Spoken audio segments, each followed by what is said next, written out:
Направи сега, най-малко горе така качват негри. Вика, жълти вика, после вика такива, най-малко вика се качват негри. Негъра хитър, ама негъра е разбрал, че на по-високо от дърво да се качиш няма файда. Най-добре на дърво. Абе, какво става, викам?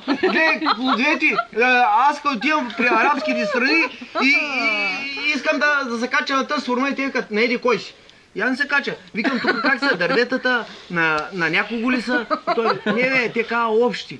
Значи, заедно когато привари на дървото и хоп, и яденето. Значи от дървото.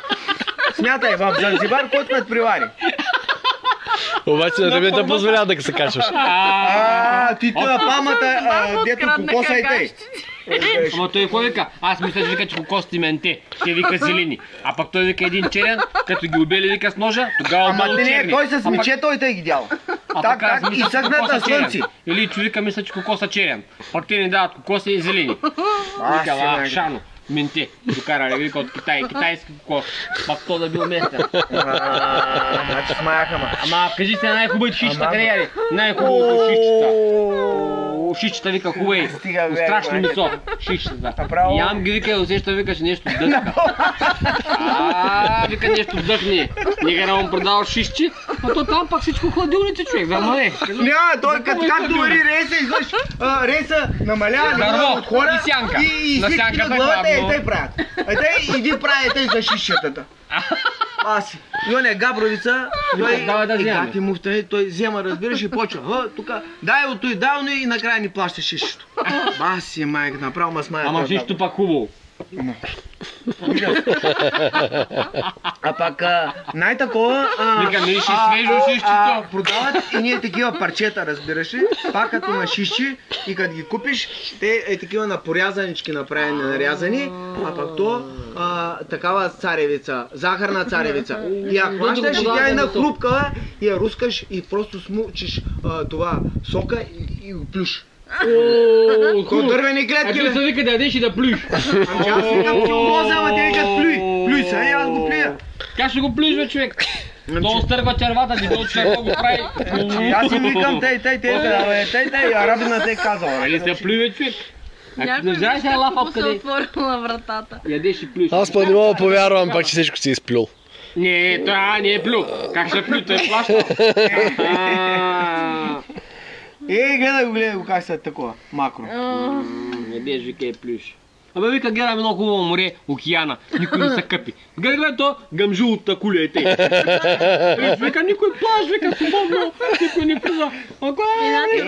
Си едно брашно пясък. Чува ли си за замбезийски акули? Чува ли си замбезийските акули? Няма ако ти пречи на тебе акулите. Не, изобщо не влиза в добрия пловец акулите не му пречат. Акули. Особено черния, той веднага се влязва акулата. Той контрастира на фона на небето, бе. Контражурно, тя го вижда контражурно. Черния веднага го усеща. Е по миризмата, по миризмата. Той се едно, че и такова, нали са черни тюленти. Много да тюлен. Угажда за това е опасно, като си черен е по-опасно да се къпи, отколкото като си бял. Да мисля за тюлен. Направо... Нозите му тюлен. И ти къпа ли са в морето? Как бе? Може да не се окъпи в океана, он си като такова. Той не мога да потъниш, бе, да му се. Как да потъниш? То направо, водата е прозрачна. Направо такава вода не. Ако се зададе акула, ще я видиш от 5 км. Не видиш. Ама не, ти толкова си хубаво, че не мога да разбереш, че тя там. То хубаво не мога да разбереш. Ходихме в едни пещери и като влявахме да му се едни такива запръх. Вижте как си носи нещо. Ей тук касна на клон, ей го е там къде. Ей тук на този клон касна, бе, на 2 метра. Не му правиш мако. Че аз нямам телефон. Той телефона в него е. Той може да му прави мако. Той снима бъклицата, бе. Ма не бе, касна на и този склона и тук.